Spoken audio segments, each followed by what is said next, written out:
Well, with what we call Christmas coming upon us, I have a story for you. It is a story about using the creative power to create the life that you wanted, putting it into effect long before the revelation of it, the manifestation of it, comes into existence and presents itself to you. And you have to remember that you are the one who did it. You can't let the reasoning mind or the logical mind tell you otherwise. Go down that road of, oh, it's a coincidence. Oh, if two and two were put together, they would make 22. No. I mean, yes, but you have to always be aware of the things that you put out there that you wish to accomplish and see a change in your life and create a better experience and life for you using the creative power.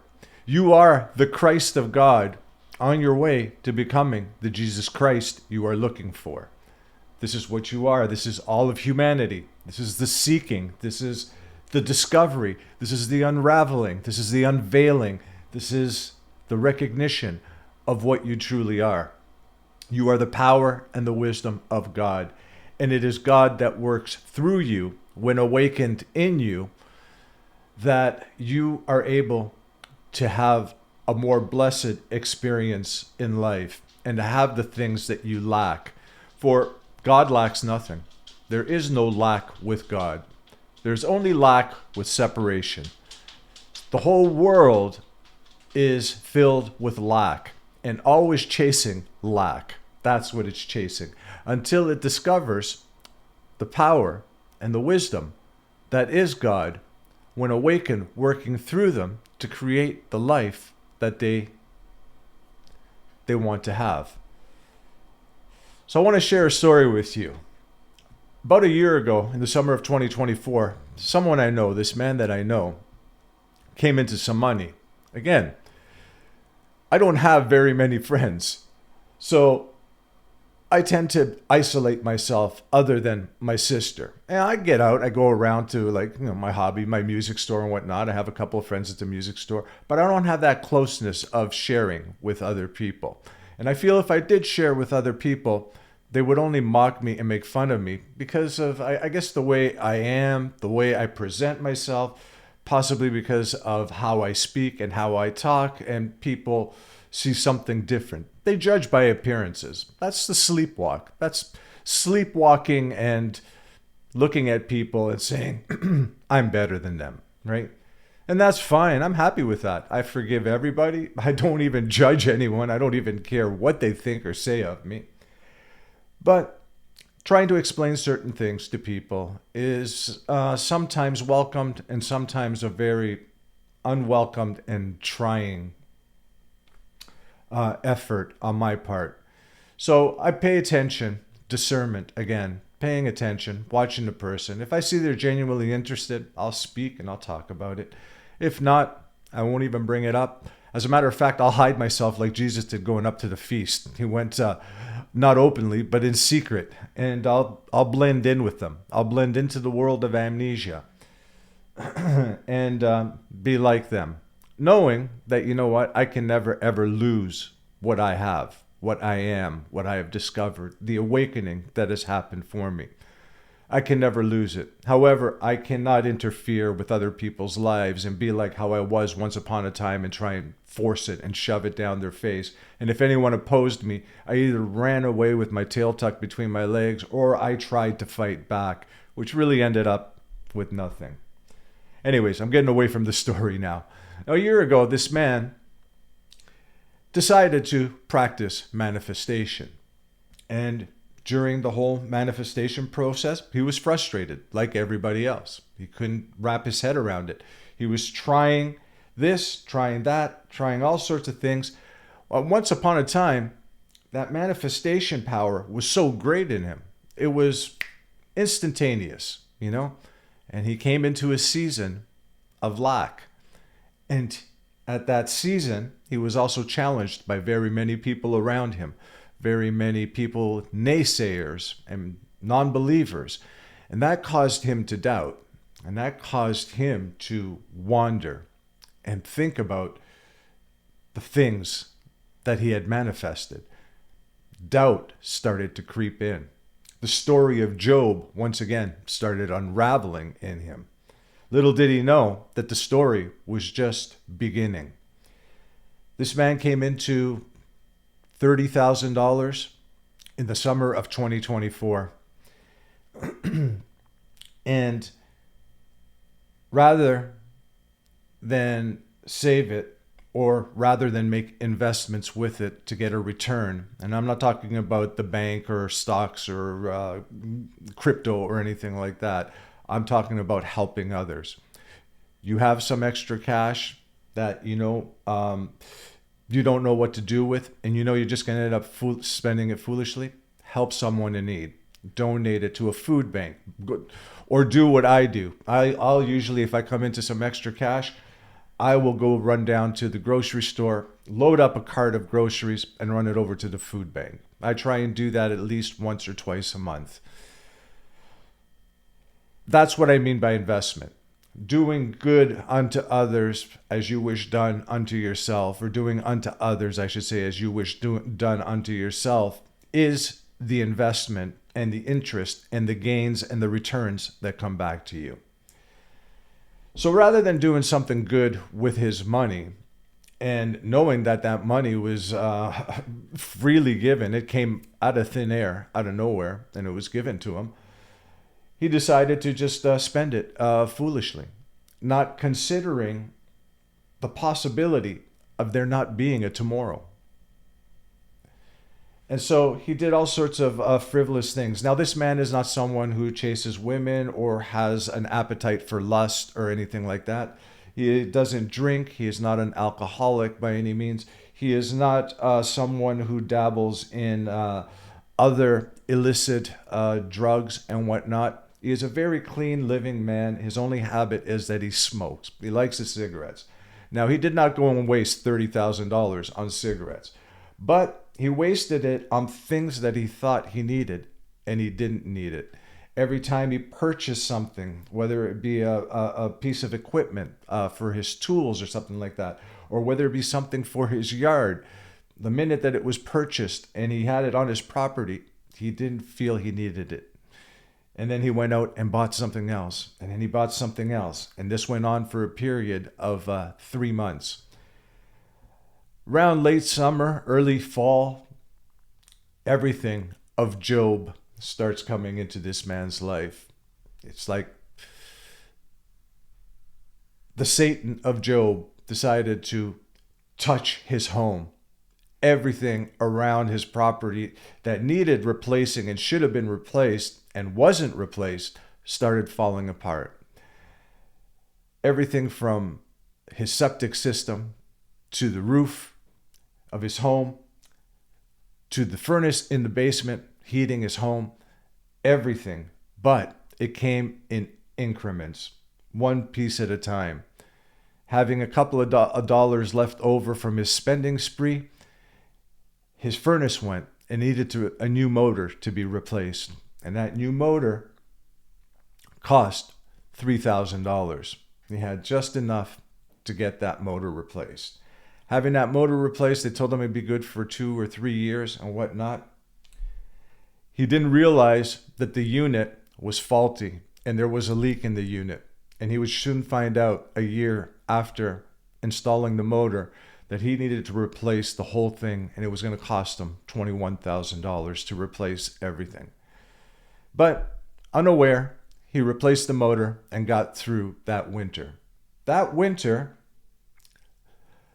leaks started happening in his roof, and he didn't have any money. He had like maybe $5,000 to his name. It was going to cost about $22,000 to replace the roof. And he had leaks. They weren't coming into the house yet, but outside, around the deck, just outside of the house and whatnot, you could see spots where the rain, and we get really terrible rain here, and winds and windstorms and whatnot here on Vancouver Island, British Columbia, that are straight out of the book of Job, literally. And it didn't help that when the rainy season out here, our rainy season is the winter. We'll be lucky if we get like maybe a week of snow, and then that's it. And And sometimes we get more than that, but the last couple of years, it has been a very kind of like mild winter. We've got a week to 10 days of snow, and that's about it. But the roof had gone now. And then coming out of the winter into the spring, all of a sudden his septic system had gone. It started backing up, and everything started backing up and flowing into the basement in the house. Everything came all at once, and with that $30,000, if he didn't want to invest in order to have a return of, say, double or triple that amount, he decided to spend it foolishly and didn't hold on to anything but a couple of dollars. And had he saved that money, even if he didn't want to share it with anyone else or consider the spiritual value of investing and the return of it, he could have put it aside, and it would have taken care of 70 to 75% of the fails that he encountered through the winter. His dreams also became very different. He started seeing parts of Job, a wild, untamable horse constantly haunting him in his dream. Monsters, oceans, waves bubbling up. He started seeing parts of bodies, and he couldn't recognize the body, whether it was his or someone else, whether it was male or female, and they were filled with boils from head to toe. This man was a manifesting genius. When he discovered the creative power within him, he could manifest, and got to the point where it would happen automatically. And other times, it may take a period of time, maybe even up to a year, but he never faltered, he never doubted, he never turned away from anything. But something happened in the summer of 2024 to this man that also brought about great fear and kept him under the illusion of having lost everything, having lost that spiritual gift, having lost that spiritual identity, having lost everything. Doubt crept in. The dreams were haunting and miserable and terrible. Fails were happening all around him. Even his family. His dog was diagnosed with having a cough, kennel cough, and it ended up turning out to be a great big cancerous cell in his body, had to be put down. Prior to that, another dog had to be put down. His whole family had kind of turned against him. His mother was on the outsides of him. His sister has started backing away from him and started distancing herself from him. And once upon a time where they communicated maybe 2 or 3 times a week, communication became less than once a week. And there was always an excuse or being tied up or something that they couldn't communicate with one another. This man also fell into the clutches of Job's Satan in isolation and loneliness. And though he spoke many times of loneliness being an illusion and there is no thing as loneliness, he never went through the process or the experience of loneliness in order to defeat the isolation and to conquer it and to really, really understand that there is no such thing as loneliness. You are surrounded from nature, the cosmos, and everything around you to your companion. These are your companions and your companionship, and you cannot depend on another person to be your companion. You have to understand what it means to be a companion unto yourself and experience that, but you must experience the darkness of it first, the isolation, the loneliness, that terrible feeling of not being wanted, not being needed. And you have to tear that down, tear it apart, and get beyond it. Everything this man tried to do, to manifest, to create, to recapture what he once had, he couldn't get back. He couldn't get back. He had come into a season of such loss, such stupidity with what was freely given to him, that now he kept saying to himself that God has abandoned me. Where is God? If I could find God and speak to God, I would tell him to his face, what have I done to you? What have I done to you? This man had now become completely shipwrecked, completely abandoned. Where he once walked in spirit, had all these spiritual experiences of spirit, was completely awakened and 100% walking in God, never doubting, never fearing, never caring about what this person or that person said, walking brave and confident, courageous, knowing that his word will accomplish what it was sent out to do and not return unto him void. Now this man found himself in a position where he was questioning. He was starting to go into that rational and reasoning mind. And he was saying to himself, were all those years of God and the power of God working through me, were they all a gimmick? Was it all science? Was it all coincidence?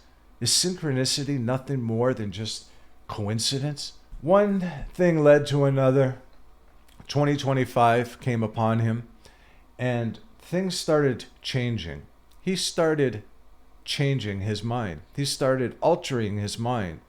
He realized that he had lapsed and that he had fallen victim to the illusion.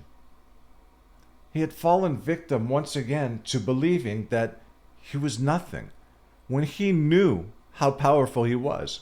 And with God working through him, he accomplished the impossible. This started slowly working its way into his life. Like a seed planted in the ground, it was slowly working its way into its life. At one point, this man even thought that, hey, he started going back into the sleep of superstition and supernaturalism. Started thinking that maybe someone put a spell on him and someone had taken away his energy. Someone had deliberately robbed him of the God that he believed in.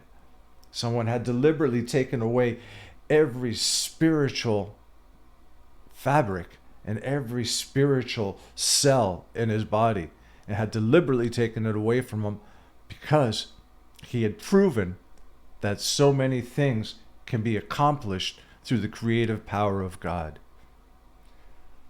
This man had really fallen very, very low.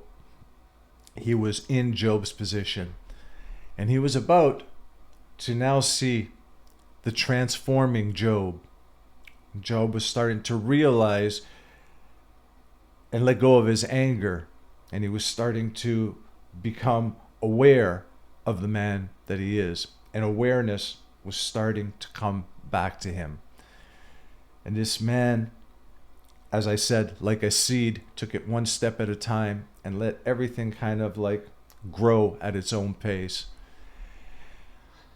And in the winter of 2025, whatever money he could gather here and there, doing odd jobs and whatnot, and with a little help here from his family here and there, he decided to be smart and put it in the bank.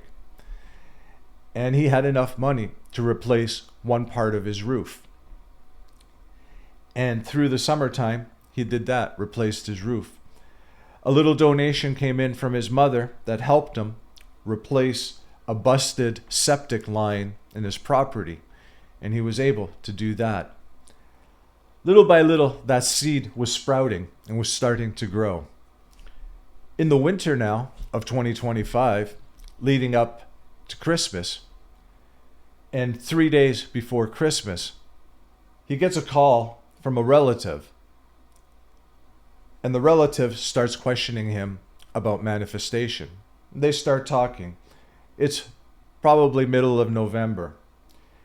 And he starts telling this person, again, through all the troubles and everything that have happened to him, through all the misery and all the doubts and all the fears and all the questioning and wanting to go into that logical and reasoning mind, what he said to his relative was, you have the power to create the life that you want.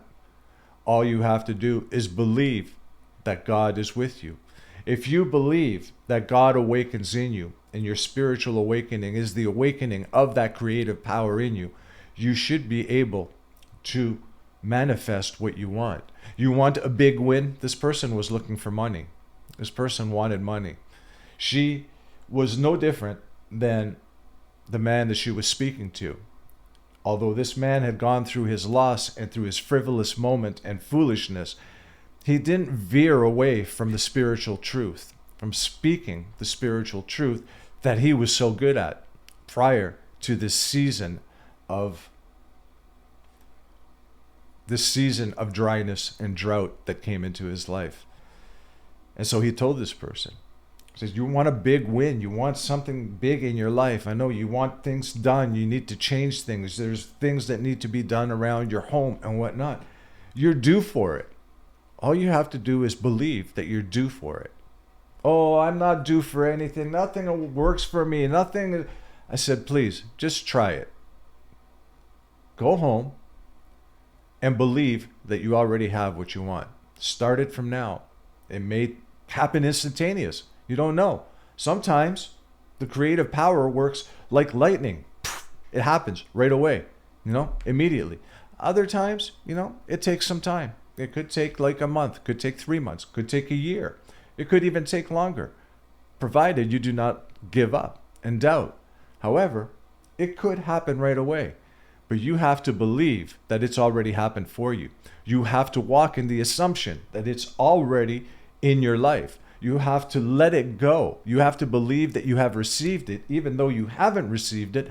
Drop it completely, let it go, and walk believing that you have already received it. Even though you haven't seen it, you don't have it in your life, even though it's nowhere around you, and your emotions and your psychological makeup make you want to question the patience that you carry around with you and thinking that you are playing a part. You are playing a part. It's a training part. It's a training part to train you how to manifest and how to use that creative power. But you also have to believe that it has happened. You can't believe, oh, I'm just playing a part. Fake it till you make it. No. You have to actually believe that it has happened and forget about it altogether. It took a while for this relative of his to understand what was happening. It took a while. But 4 weeks after and 3 days prior to Christmas, this man gets a phone call and says, I have a surprise for you. And this man already knew what the surprise was. Her manifestation had come to her. Because after he got off the phone with her, he also knew the golden rule. Do unto others as you wish done unto yourself. So he knew what she wanted. And he imagined for her. And he saw her having what she wanted. Now, where there are two, if they should ask anything in my name, it shall be done for them by my Father. I know I'm paraphrasing. It's not exactly verbatim, but you can find it in your New Testament. So I knew she was willing to give it a shot. This man, knowing that she was on board, decided also to get on board and imagine for her. 3 days before Christmas, as I said, she calls him up and says, I have a surprise for you. He didn't say anything. He knew exactly what the surprise was. So my friend was in town the other day and decided that she wanted to have dinner somewhere. And so we thought we would have a pre-Christmas dinner together. Only she wanted to go to the casino. She goes, I'm not a big fan of the casino. I've lost money. And when I go there, I try only spend like a couple of $100, just to kill some time. But it's not a place that I want to visit all the time.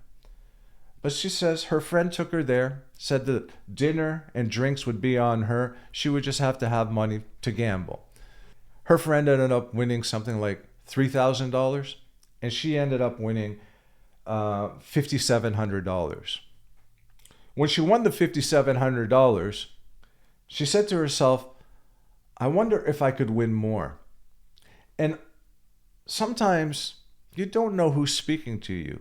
These are the angels and the guides, even in the sleepwalk and the amnesia of the world, that say things sometimes thinking they are being a help or a benefit to you and unaware that the one that is speaking through them is God and giving a message to you. If you're looking for an answer, it can come in very many ways. Synchronicities, dreams, or someone unaware of what they are saying, but it is the Spirit of God in them speaking through them, telling you what you want to hear. And so she thought to herself, I wonder if I could win more. And just at that time, a waiter stopped by and asked if they wanted a drink or if she wanted a drink. And she said, "No, I did pretty good here tonight. I'm surprised. I'm just going to go home." He says to her, "Why don't you come back tomorrow before we close?" Most people have better luck on the 24th than they do, any other time of the year. For some reason, it seems that the machines are a little different. Then again, he started joking with her and saying, "I don't know, maybe I don't know what I'm talking about. Maybe you should just be lucky that you have the money that you have and go home." However, she left the casino with her friend. Her friend went one way and she went home to her home. And she kept thinking about what that man said. And she said, "You know what? I didn't expect to win this much money. I'm going to take half of it and I am going to go back tomorrow and I'm going to see what I can do." So she went back on the 24th of December, 2025. And she went late in the evening because she was at a family dinner first. And on her way home, she decided that she would stop off at the casino. And she stayed there until 2 o'clock in the morning. That's when they closed. She stayed there, she told me, 13 minutes before they closed. Now, she arrived there around 10 o'clock. But for her, that was a long time. But the winning didn't stop. When she walked out of there, she had 2 checks for $41,000. 20,025 on one and 20,075 on the other. She split it up that way because she wanted to put half in this account, half in another account. Half of it was going to cover the bills that she needed taken care of and the repairs around her home. And the other half was going to cover her credit cards and whatnot that she had been using to get by. Unexpectedly, through having a conversation with this relative of hers and believing what he said to her about manifesting and her due for a win, and it's time for her to come into something, but she has to use that creative power. She put that into effect and it started working for her. And she ended up, along with the $5,700 that she won and the $40,000 that she won the day after, she almost won $50,000 like lightning, just like that. And this is a very true story. And how do I know that this is a true story? Because the man that was foolish and spent the money, that was me. The man that went through the season of doubting after years and years of manifesting nonstop, knowing that it works, but never had a season, a drought, never experienced isolation and loneliness, knew about it, but never experienced it. Experienced the book of Job constantly in his life.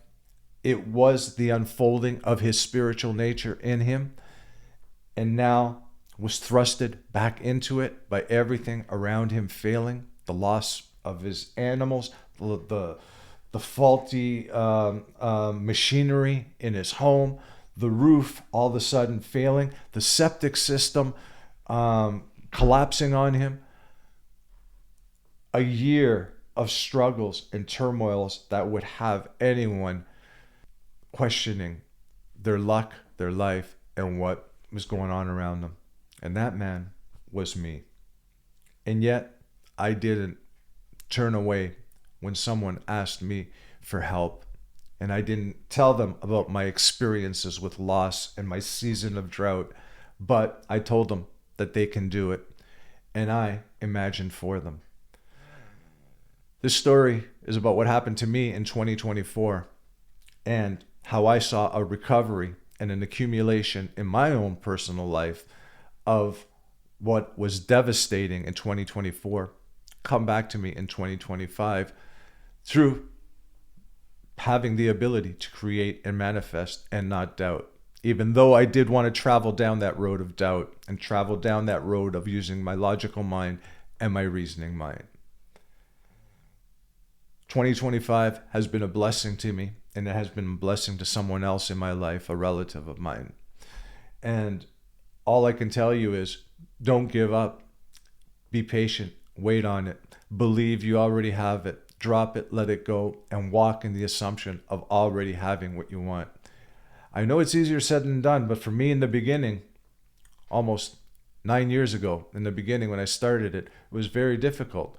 It was baby steps. It was training wheels on a bicycle. It was baby steps, and it was little things. I loved the little things. When I saw the little things, I knew that I was getting better. I was getting stronger. I was becoming more comfortable and confident with using the creative power that is available to me. And it took a couple of years in the beginning. Little things, like I said, anything from like you hear the stories. I tried them all. Parking spots, feathers, this, that, another, change found on the floor, on the ground. When people give you things, you accept them all the time. And dreams. My dreams started multiplying. When dreams double, as it says in Genesis, in the story of Joseph, when Joseph is telling the dreams to the Pharaoh, when dreams double, that means that they are set in stone. I paid attention to my dreams. I can't tell you how many times they doubled. Even now, when I see them doubling, I know it's coming. It's already set in stone. I don't know what else to say. I think I'm going to stop here. That's my Christmas story for you guys. And that's my Christmas blessing to all of you guys out there. That you may believe that you have what you want. And if you come into a season of doubt and drought and loss and devastation, be patient. Have the patience of Job, and you will see the reward at the end. This is Nick. This is Tea Talk. Thanks for joining me. I'll see you next time.